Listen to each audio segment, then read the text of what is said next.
नमस्कार दोस्तों। अभी हम देखेंगे यूजीसी नेट जेआरएफ का जो सिलेबस है इकोनॉमिक्स का वो क्या है। क्योंकि कोई भी चीज़ आप पढ़ते हैं तो सबसे पहले हमें क्या ज़रूरत पड़ती है, सिलेबस का। ठीक है, तो सिलेबस जब जान जाएंगे उसके हिसाब से हम आगे बढ़ेंगे। आपका बहुत बहुत स्वागत है नेक्स्ट जेन इकोनॉमिक्स में। तो ये यूजीसी का बहुत सा का सपना रहता है। अच्छा, यूजीसी आप देते हैं, मैं खुद नेट क्वालिफाइड हूँ। तो अगर आप ये यूजीसी देते हैं तो आपका क्या क्या अपॉर्चुनिटीज़ है। सबसे पहले तो ये है कि अगर आप पहले पीएचडी के लिए आप एलिजिबल हो जाते हैं। क्या हो जाते हैं आप? पीएचडी के लिए एलिजिबल हो जाते हैं। दूसरी बात क्या होगा? हम्म दूसरी बात फिर क्या होगा, आप कि असिस्टेंट प्रोफेसर के लिए आप हो जाते हैं एलिजिबल। असिस्टेंट प्रोफेसर के लिए आप एलिजिबल हो जाते हैं इसमें। अगर उससे ज़्यादा मार्क्स आपका आया तो आप जूनियर रिसर्च फेलोशिप जेआरएफ, ये इसमें आपको जब आप पीएचडी करेंगे, जब आप रिसर्च करेंगे यहाँ पे, तो आपको क्या होगा कि स्टाइपेंड जो मिलता है वो आपको मिलेगा। 2-3 साल आप जेआरएफ रहेंगे और अगले 2 साल जो है आप एसआरएफ हो जाएंगे। मतलब कि सीनियर रिसर्च फेलोशिप आपको मिलने लगेगा। ठीक है, तो ये है आपका। और अभी हम इकोनॉमिक्स का देखेंगे। चलिए वन बाय वन देखते हैं।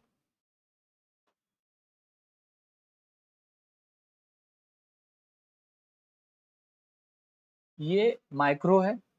जैसे आपका दो चीज रहेगा, एक पेपर वन होगा और एक पेपर टू होगा। पेपर वन में क्या होगा, जैसे कि देखिए यहाँ पे पेपर वन होगा।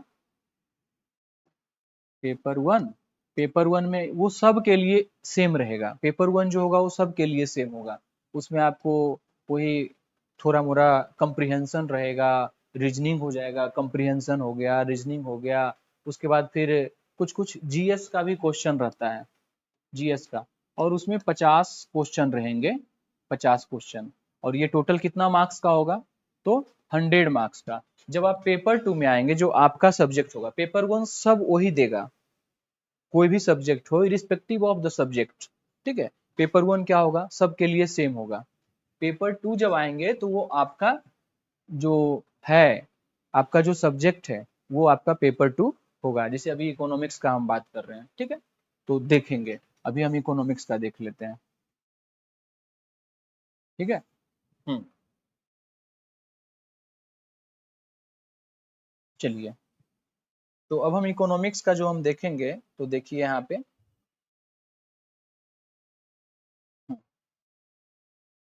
Micro economics. सबसे पहले माइक्रो में क्या हो जाएगा आपका? Theory of consumer behaviour. Consumer behaviour में क्या आ जाएगा आपका? मोटा मोटी चूंकि सिलेबस का ये बता रहे हैं, तो कंज्यूमर बिहेवियर में देखिए, आप जैसे कहते हैं ना, marginal propensity to consume, demand supply आ जाएगा। ये डिमांड हो गया। डिमांड क्या होगा? डिमांड लाइन इधर, प्राइस कमेगा डिमांड बढ़ेगा।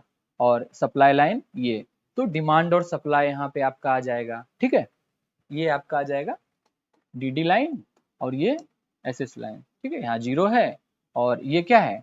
क्वांटिटी है, और ये क्या है? प्राइस है। जैसे जैसे प्राइस घटेगा, डिमांड देखिए इधर की ओर मूव कर रहा है। ठीक है, तो ये चीज आपका हो जाएगा। ये तो कंज्यूमर कैसे प्राइस के बढ़ने पे, गुड्स का सब्स्टिट्यूट के गुड्स का प्राइस बढ़ने पे, उसके बाद फिर आपका जो हो जाएगा कि आपका और भी दूसरा फैक्टर जो है उसके, ये आपके इनकम बढ़ने घटने पे किस तरह से आपके आपका प्रभाव पड़ता है गुड्स पे, आपके डिमांड्स पे। ठीक है, उसी तरह से सप्लाई जो है वो प्रोड्यूसर साइड है, ये तो कंज्यूमर साइड है, और ये क्या है? प्रोड्यूसर साइड है। तो प्रोड्यूसर साइड जब आप देखते हैं सप्लाई में, तो इसमें क्या होगा कि प्राइस सप्लाई में बढ़ेगा तो क्या होगा? सप्लाई बढ़ेगा, कंज्यूमर को क्या होगा? मोर बेनिफिट होगा, ज्यादा बेनिफिट होगा कंज्यूम ये प्रोड्यूसर को। देखिए सप्लाई में यहाँ प्राइस P1 मान लीजिए है, और यहाँ प्राइस P2 है। देखिए तो P1 प्राइस कम है तो डिमांड क्या है? ज्यादा है। लेकिन P2 के केस, सप्लाई के केस में देखिए कि प्राइस कम है तो सप्लाई इतना ही है, Q1 है। और जैसे ही ये बढ़ाते हैं, प्राइस P2 पे जाता है, देखिए तो सप्लाई बढ़ गया। यानी प्राइस ऑफ गुड्स जब बढ़ेगा तो बेनिफिट्स क्या होगा? सप्लायर को होगा। तो फिर क्या होगा उससे? प्रोड्यूसर को फायदा ज्यादा हो रहा है, यहाँ पे प्रॉफिट हो रहा है, तो सप्लाई। सप्लाई और डिमांड जो है वो इनवर्सली प्रोपोर्शनल है। ठीक है, तो कंज्यूमर बिहेवियर में, प्रोडक्शन एंड कॉस्ट में भी लगभग लगभग सेम ही है कि अगर कॉस्ट का ये बढ़ जाएगा, एक सेकेंड, हाँ same he theory of production and cost में। तो प्रोडक्शन एंड कॉस्ट में क्या होगा बताइए? हाँ, प्रोडक्शन एंड कॉस्ट में आप क्या देखेंगे? तो आप इसको देखेंगे, एक सेकेंड पेन का चेंज कर लेते हैं कलर। हाँ, तो अब यहाँ देखिए प्रोडक्शन क्या देखेगा? सप्लाई साइड देखेगा ना। हाँ, तो देखिए तो ये एक कोस्ट कर्व होता है। कोस्ट कर्व कैसा होगा? ऐसे होगा, ये और यू शेप होता है कोस्ट कर्व। ठीक है, इस तरह से। तो आप देखिए तो कि ये सप्लाई है प्रोड्यूसर का, यहाँ पे प्राइस है, और यहाँ पे क्या है? क्वांटिटी है, QTY है। ठीक, देख रहे हैं प्राइस अगर यहाँ पे P1 है और ये प्राइस P2 है, ठीक है, तो P2 पे देखिए सप्लाई क्या हो गया? ज्यादा हो रहा है। ठीक है, P2 पे Q2 सप्लाई हो रहा है, और P1 पे प्राइस कम है, प्रोड्यूसर को कम बच रहा है यहाँ पे, तो क्या हो गया? Q1 हो रहा है। तो उसी तरह से माने कि कंज्यूमर का साइड देखते हैं, प्रोड्यूसर का कॉस्ट फंक्शन, यहाँ पे कॉस्ट फंक्शन में क्या होगा? तो अब ये सप्लाई कर्व कॉस्ट का, जैसे जैसे कॉस्ट बढ़ेगा, देखिए तो यहाँ पे कॉस्ट ज्यादा है, सप्लाई कितना हो रहा है? देखिए Q1। फिर देखिए तो कॉस्ट कम हुआ, सप्लाई क्या हो गया? बढ़ रहा है। तो एक हद तक क्या होता है इसमें देखेंगे कि जो यूनिवर्सल कॉस्ट है एक फर्म और इंडस्ट्री का, फर्म क्या होता है? छोटा छोटा यूनिट होता है जो पूरे ढेर सारा फर्म मिलकर के एक इंडस्ट्री बनती है। ठीक, तो बहुत सारा इसमें कॉस्ट फंक्शन होता है। आप अगर देखेंगे तो इसमें बहुत सारा कॉस्ट फंक्शन दिखेगा, इस तरह से, इस तरह से, बहुत सारा। और सारा ये क्या है? Short run cost curve. ये क्या है? शॉर्ट रन कॉस्ट कर्व है। ठीक है, इसी तरह से short run cost curve 1, short run cost curve 2, इसी तरह से ढेर सारा शॉर्ट रन कॉस्ट कर्व मिल करके क्या बनाता है? लॉन्ग रन कॉस्ट कर्व बनाता है, लॉन्ग रन कॉस्ट कर्व। ठीक है, एक इंडस्ट्री का लंबे समय में। फिर क्या होता है कि जब ज्यादा आप प्रोड्यूस करने लगेंगे, पहले तो कॉस्ट घटेगा, आपका मशीन का क्षमता ज्यादा है, उसके बाद फिर क्या होगा? मशीन का क्षमता ज्यादा है, पोटेंशियल है, आप ज्यादा लेबर भी करेंगे तो आपको प्रोडक्शन मिल जाएगा। ठीक, लेकिन एक समय आएगा कि नहीं, अब मशीन का पोटेंशियल ऑप्टिमम यूटिलाइजेशन आप कर लिए, अगर आपको और प्रोडक्शन करना है, अगर यही मशीन यूज करेंगे तो आपका कॉस्ट बढ़ जाएगा।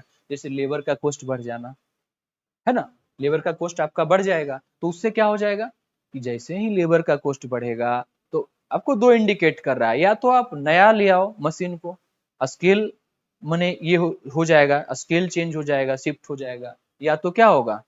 आप प्रोडक्शन ही ना करो, क्योंकि फिर कॉस्ट बढ़ जाएगा। तो ये होता है, शॉर्ट रन में आप ऊपर नीचे कर सकते हैं, लेकिन लॉन्ग रन में क्या होगा? ये तो हम अभी ये देखें, फिर हम देखते हैं सर। हम्म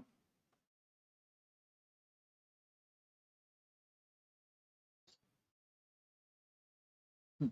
तो क्या देखे? Theory of production and cost. दूसरा क्या है? डिसीजन मेकिंग अंडर अनसर्टेनिटी और एटीट्यूड टुवर्ड्स रिस्क।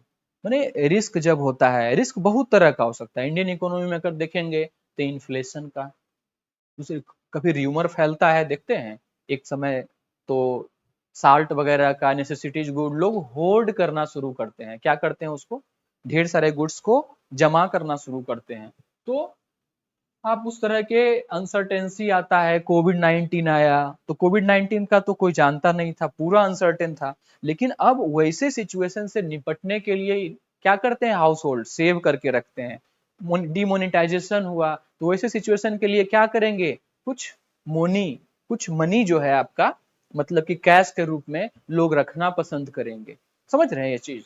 तो आप उस अनसर्टेन सिचुएशन में कैसे डिसीजन लेते हैं अपने हाउस होल्ड को चलाने के लिए, अपने फर्म को चलाने के लिए, अगर आप प्रोड्यूसर हैं तो। ठीक है, तो ये हो गया गेम थ्योरी जो है, सॉरी, हाँ, तो आपका जो गेम थ्योरी है वो भी पढ़ेंगे हम लोग, सिलेबस का हिस्सा है game theory, non cooperative games.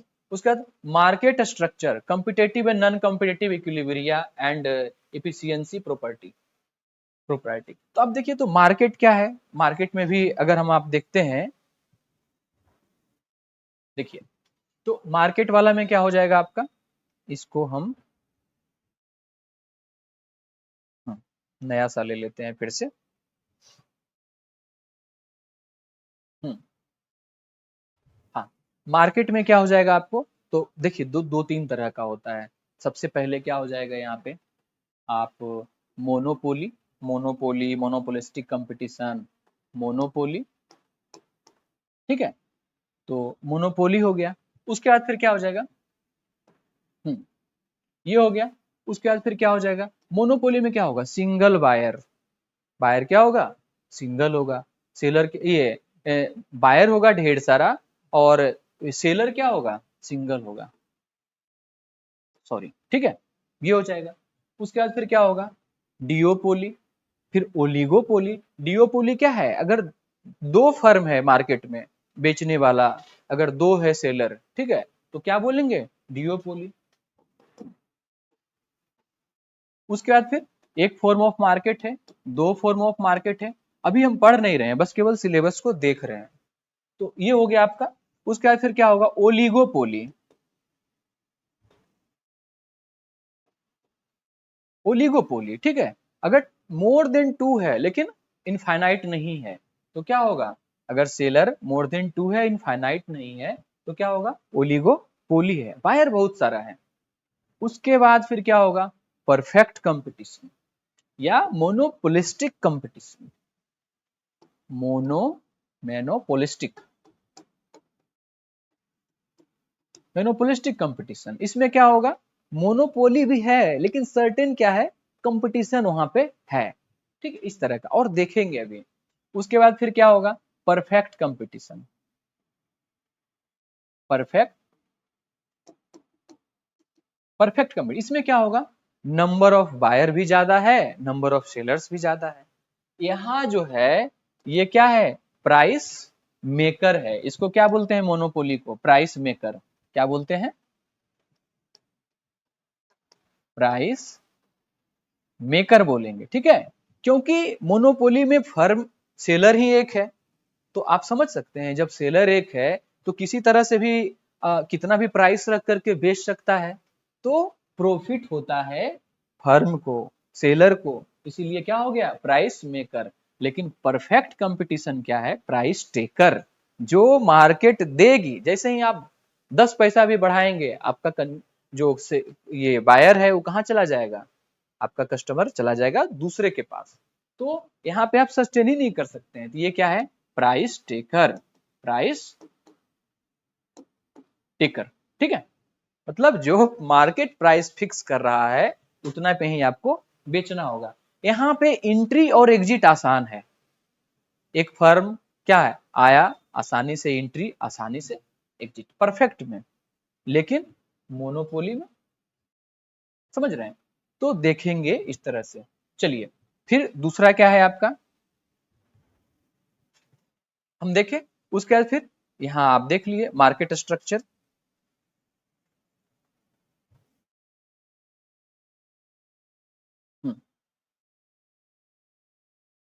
Market structure, ठीक है। उसके बाद फिर क्या देख रहे हैं आप, फैक्टर प्राइसिंग। फैक्टर क्या है, आप किसको फैक्टर बोलते हैं, तो फैक्टर हम बोलते हैं, किसको बोलेंगे फैक्टर, लैंड लेबर और कैपिटल को, land labour capital, capital entrepreneurs, जो आपके रिस्क को मैनेज करता है, सीओ सीईओ जो होता है, ठीक है, तो क्या हो गया, ऑन्टरप्रेन्योर्स हो गया। ये सब क्या है आपका फैक्टर प्राइसिंग है। कैसे, इसका प्राइस क्या होगा, लैंड लेबर और कैपिटल का प्राइस क्या होगा बताइए तो, देखिए, हम्म, लैंड को, लैंड का प्राइस क्या होगा देखिए तो,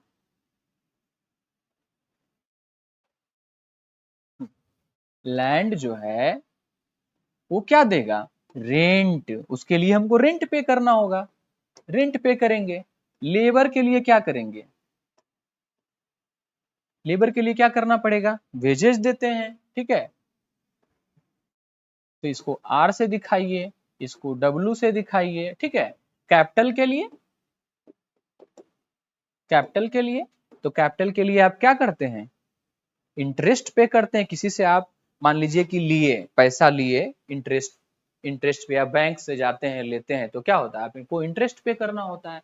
तो कैपिटल के लिए क्या होगा, इंटरेस्ट, इंटरेस्ट पे करेंगे, ठीक है। उसी तरह से आप एंटरप्रेन्योर्स जो होगा, जो आपके रिस्क को बियर करेगा, उसको उसको उसको आप क्या देंगे, तो एंटरप्रेन्योर जो है, एंटरप्रेन्योर्स को क्या देंगे, सैलरी देंगे, ठीक है। तो ये लैंड, लेबर और कैपिटल जो आपका है, आप क्या करते हैं, इसको इसको आप क्या करते हैं, आप मतलब पे करना होता है। तो यही है आपका क्या, फैक्टर प्राइसिंग। क्या है, फैक्टर, फैक्टर प्राइसिंग है। तो हम देख लिए किस तरह से कि फैक्टर प्राइसिंग। उसके बाद फिर क्या देखते हैं, इफिशियंसी क्राइटेरिया, पैरेटो, ऑप्टिमालिटी, कैल्डोर, हिक्स और वेल्थ मैक्सिमाइजेशन, ठीक है। तो यहाँ पे क्या है, पैरेटो ऑप्टिमैलिटी देखते हैं कि कैसे हम ये इसको लगाते हैं फैक्टर्स को, और किस तरह से हम मैक्सिमम से मैक्सिमम आउटपुट और प्रॉफिट निकाल सकते हैं, वो देखते हैं। जेआरहिस का और वेल्थ मैक्सिमाइजेशन, इसका ये करते हैं। सारा थ्योरी हम पढ़ेंगे, अभी बस सिलेबस देख रहे हैं। वेलफेयर इकोनॉमिक्स, वेलफेयर इकोनॉमिक्स में क्या देखते हैं बताइए। तो इसमें हम क्या देखते हैं, फंडामेंटल थ्योरम यहाँ पे होता है, सोशल वेलफेयर थ्योरम होता है, ठीक है। ये आपका हो गया। उसके बाद फिर क्या देखेंगे यहाँ पे, असिमेट्रिक इंफॉर्मेशन, जैसे कि adverse selection and moral hazards. कभी कभी इंडस्ट्रीज में इस तरह के सिचुएशन आता है, तो आप उसको कैसे डील करते हैं। मैनेजरियल इकोनॉमिक्स का ये मोटा मोटी हिस्सा है। किसका है, मैनेजरियल इकोनॉमिक्स, ठीक है। तो ये हो गया। उसके बाद फिर क्या है, ये माइक्रो का हिस्सा था। जितना आसानी से हम छोटा में माइक्रो का सिलेबस देखे, उतना आसान नहीं है, ठीक है। अब मैक्रो इकोनॉमिक्स में, अच्छा माइक्रो और मैक्रो में क्या अंतर है, हिंदी में भी नीचे है। माइक्रो और मैक्रो में क्या अंतर है, माइक्रो इंडिविजुअल लेवल पे सोचता है, ठीक है। वो क्या सोचता है, इंडिविजुअल लेवल पे। मैक्रो क्या सोचता है, ब्रॉडर लेवल पे। अगर आप नेशनल इनकम का बात करेंगे, अगर आप मान लीजिए कि नेशनल इनकम का बात कर रहे हैं, ठीक है,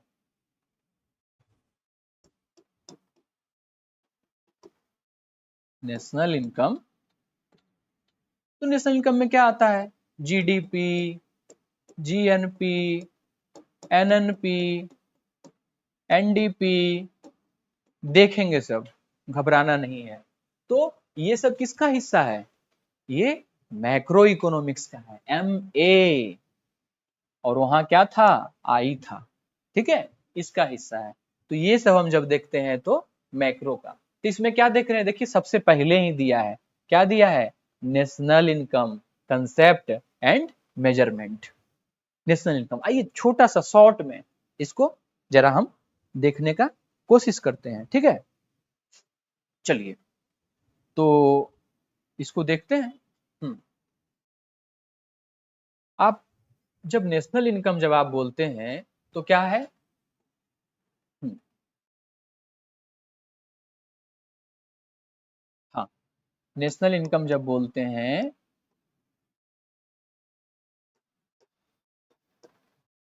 तो देखिए सबसे पहले देखिए क्या होगा।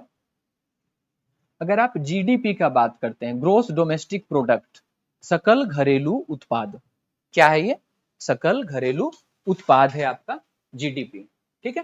तो अब इसको कैसे आप माने ये करते हैं, डिफाइन कैसे करते हैं। तो देखिए, दो नेशन है, एक अपना प्यारा भारत है, ठीक, और एक दूसरा है, दूसरा नेशन है।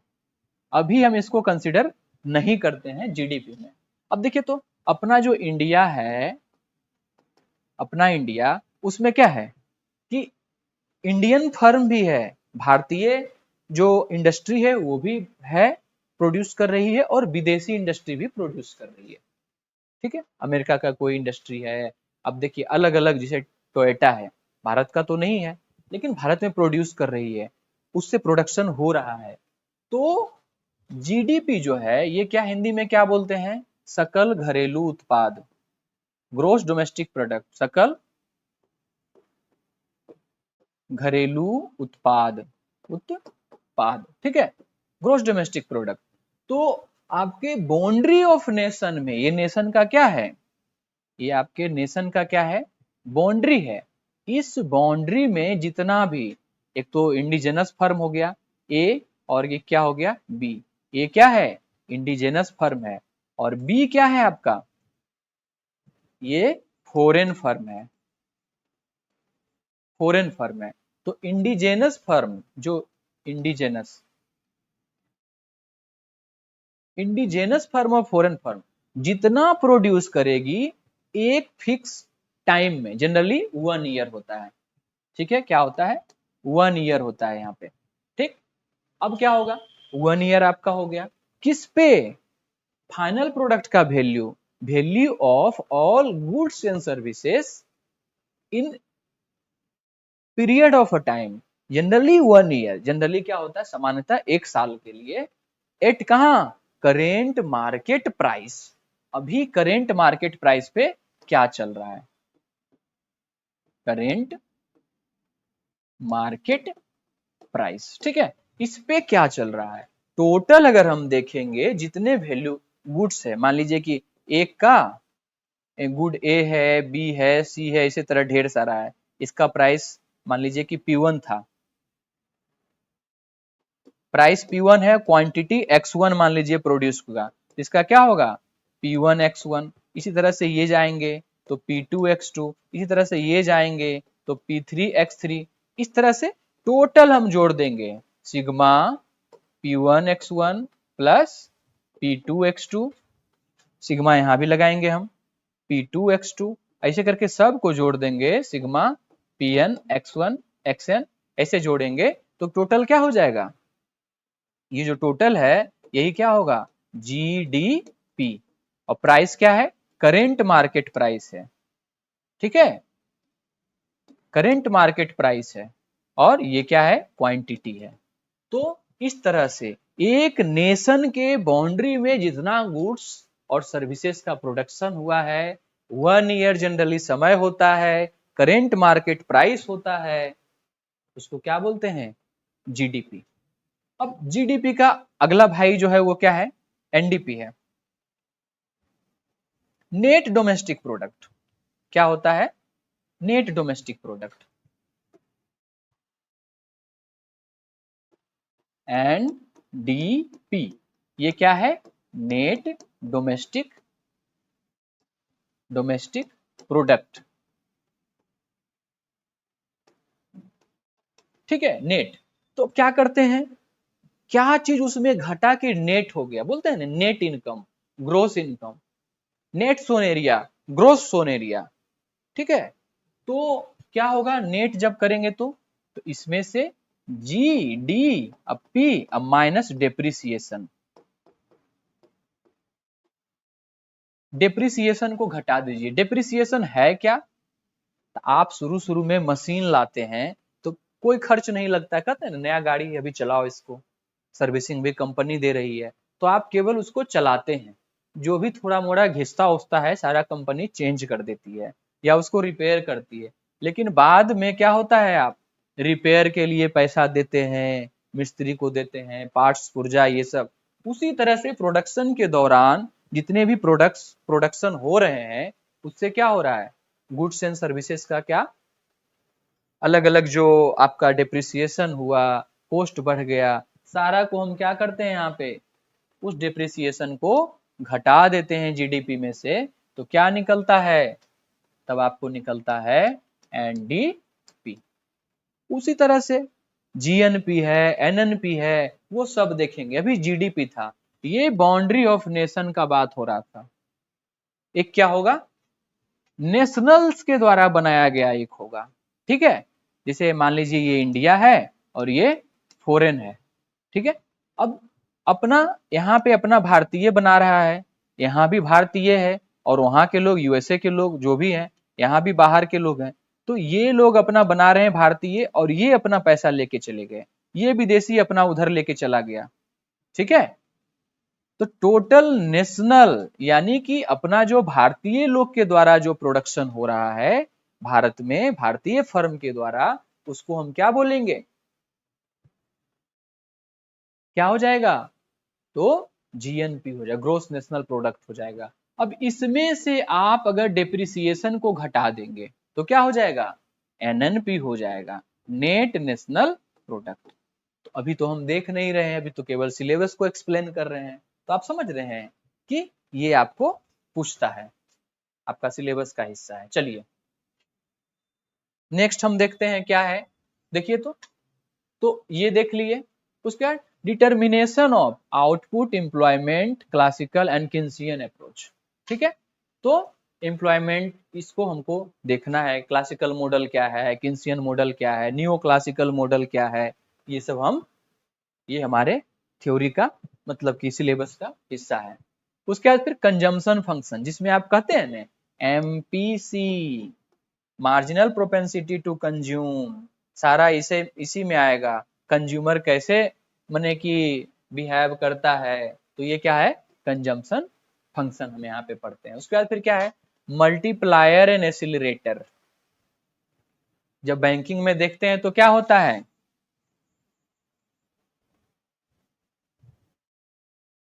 बैंकिंग में जब आप देखते हैं तो, सॉरी एक सेकेंड,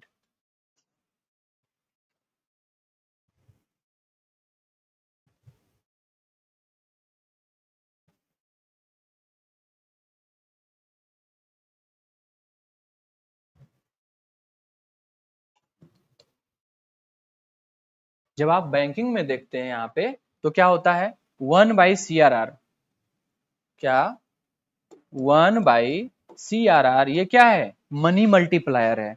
तो उसी तरह से जब आप पैसा को इन्वेस्ट करते हैं तो क्या होता है, मल्टीप्लाई होगा 1/CRR, ठीक है। उसके बाद फिर क्या है, डिमांड फॉर मनी। जैसे उधर demand and supply of goods देखे थे, वैसे ही डिमांड्स ऑफ मनी कब बढ़ जाएगा, कब घट जाएगा, इंटरेस्ट रेट से उसका क्या रिलेशन है, ये सब हम यहाँ पे देखते हैं। उसी तरह से सप्लाई ऑफ मनी, कब सप्लाई ऑफ मनी घट जाएगा, कब सप्लाई ऑफ मनी घटाना उचित होगा। जैसे कि मान लीजिए इन्फ्लेशन आ रहा है, तो इन्फ्लेशन आने पे क्या करते हैं, tight money policy, tight money policy ये फॉलो करते हैं, टाइट मनी पॉलिसी, ठीक है। तो ये चीज हम देखते हैं कि कब demand and supply of money. उसके बाद फिर क्या है, ISLM अप्रोच, ये आपका सिलेबस का हिस्सा है, ठीक है। फिर हम आगे बढ़ते हैं। उसके बाद फिर क्या है आपका,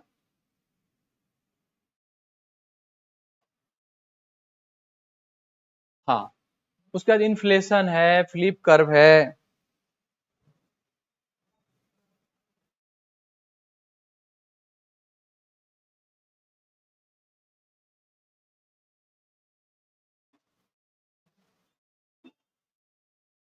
हम्म,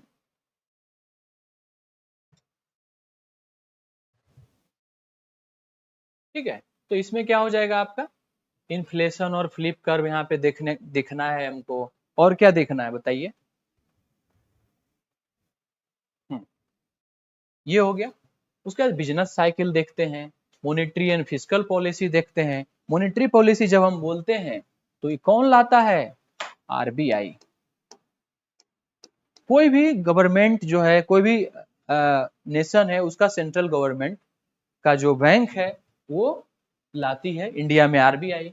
अगर फिजिकल पॉलिसी के बात में करते हैं तो इसमें अच्छा आरबीआई जो करती है वो क्या होता है, टाइट मनी पॉलिसी और dear money policy, interest rate को घटाना, रेपो रेट को घटाना बढ़ाना, उसके बाद फिर आपका बैंक रेट के एडजस्टमेंट करना है, हमें सब ये सब उनका टूल है।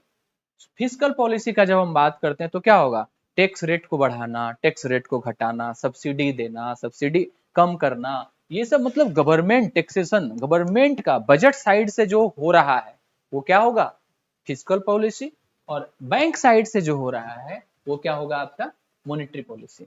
उसका rational expectation, hypothesis and it's critics, ये सब भी आपका है। उसके बाद फिर स्टैटिकल इकोनोमेट्रिक्स भी आपका सिलेबस का हिस्सा है, ठीक है, वो भी आपका सिलेबस का हिस्सा है। ठीक है, देखिए। हम्म,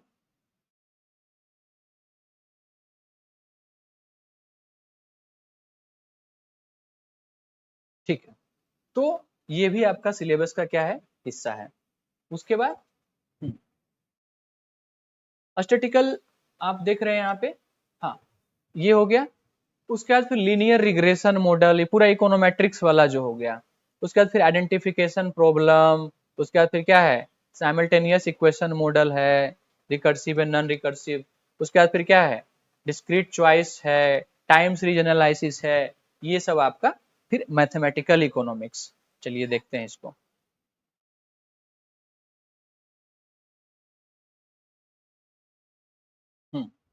मैथमेटिकल इकोनॉमिक्स में क्या देखते हैं, बेसिकली 11 12 का जो मैथमेटिक्स है वो ही रहता है।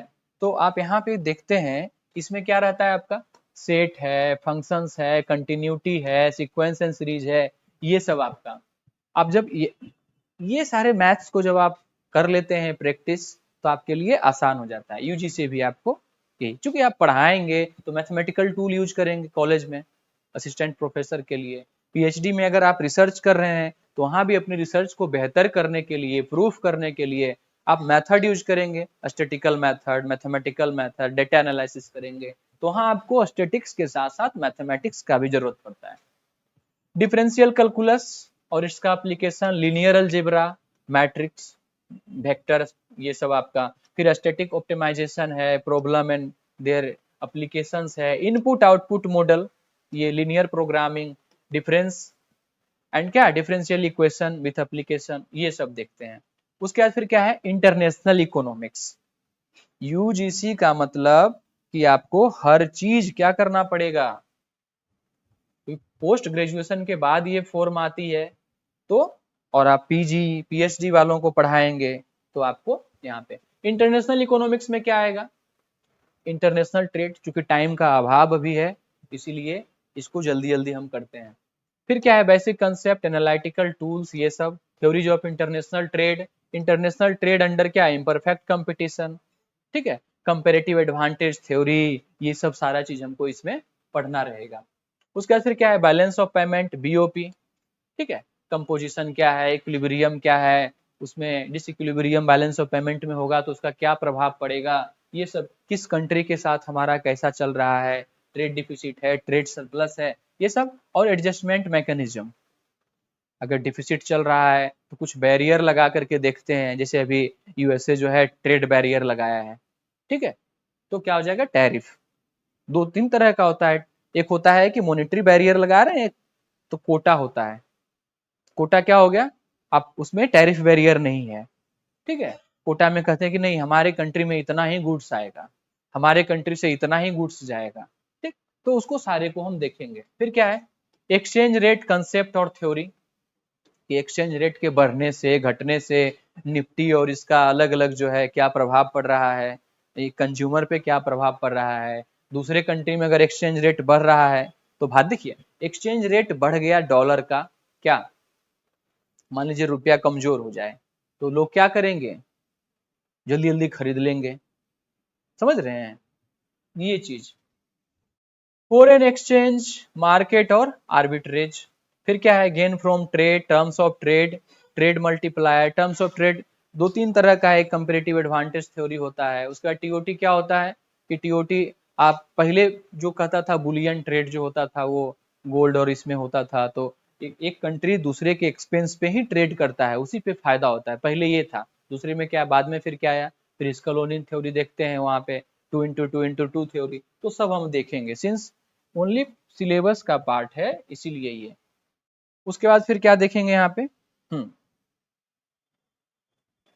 हाँ, उसके बाद फिर क्या हो गया आपका, चलिए इसको और बड़ा कर लेते हैं,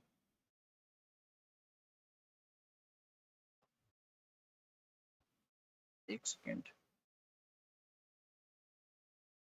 हम्म, तो ये क्या हो गया, growth on development, developmental economics में देखेंगे तो क्या होगा, economic growth and economic development, कौन कौन अलग अलग मॉडल दिया है, ये थ्योरीज ऑफ इकोनॉमिक डेवलपमेंट, जिसे एडम स्मिथ क्या बोले हैं, रिकार्डो क्या बोले हैं, मार्क्सिज्म थ्योरी क्या कहता है, शुम्पेटर क्या कहता है, रोस्ट्रो मॉडल क्या कहता है, बैलेंस और अनबैलेंस ग्रोथ थ्योरी जो है, बिग पुश थ्योरी जो है वो क्या कहता है, ये सब आपको ग्रोथ एंड डेवलपमेंट में पढ़ना है। ठीक है।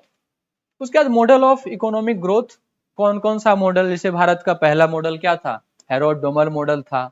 दूसरा क्या था, पीसी महालनोबिस मॉडल था। उसी तरह से सोलो क्या कह रहे हैं, रोबिन्सन का मॉडल क्या है, कैल्डोर का मॉडल क्या है, ये सब।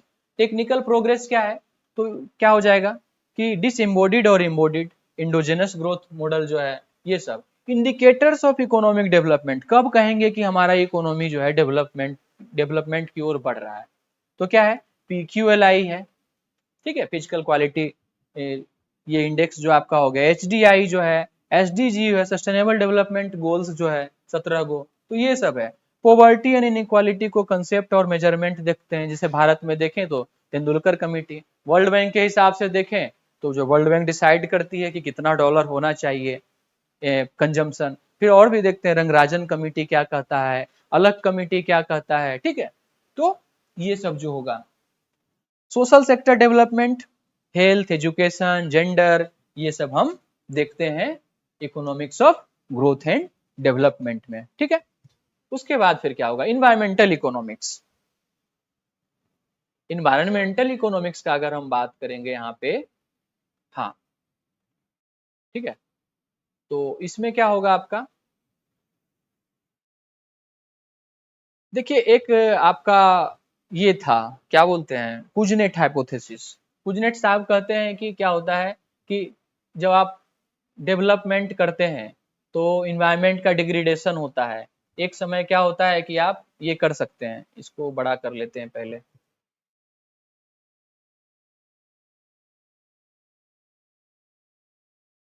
हम्म, बड़ा क्यों नहीं हो रहा है, ठीक है। तो ये हो गया। इन्वायरमेंटल इकोनॉमिक्स में क्या है, तो आप देखेंगे इन्वायरमेंट इज पब्लिक गुड, ये देखते हैं। ठीक है। हम्म, चलिए, पब्लिक गुड यहाँ पे। उसके बाद मार्केट फेल्योर होता है, कोस्ट थ्योरम क्या है, cost and benefit analysis, consumption criteria, valuation of environmental goods, theories of population, population के बढ़ने घटने से इन्वायरमेंट पे भी क्या असर पड़ रहा है, तो ये सब हो जाएगा। उसके बाद फिर एज स्ट्रक्चर, डेमोग्राफी, ये सब, fertility concept, morbidity, mortality, infant mortality, मैंने क्रूड बर्थ रेट, क्रूड आपका डेथ रेट, ये सब देखते हैं। इंडियन इकोनॉमी फिर क्या होगा, जब आप इंडियन इकोनॉमिक्स का बात करते हैं आप, तो आपका यहाँ पे उसमें क्या देखते हैं, तो इकोनॉमिक ग्रोथ इंडिया का क्या है, पैटर्न क्या है, स्ट्रक्चर क्या है, आप ये देखेंगे। एग्रीकल्चर का पैटर्न क्या, एग्रीकल्चर का पैटर्न क्या है, growth, major challenges, policy response, government कोई पॉलिसीज लाई है तो उसका क्या रिस्पॉन्स है,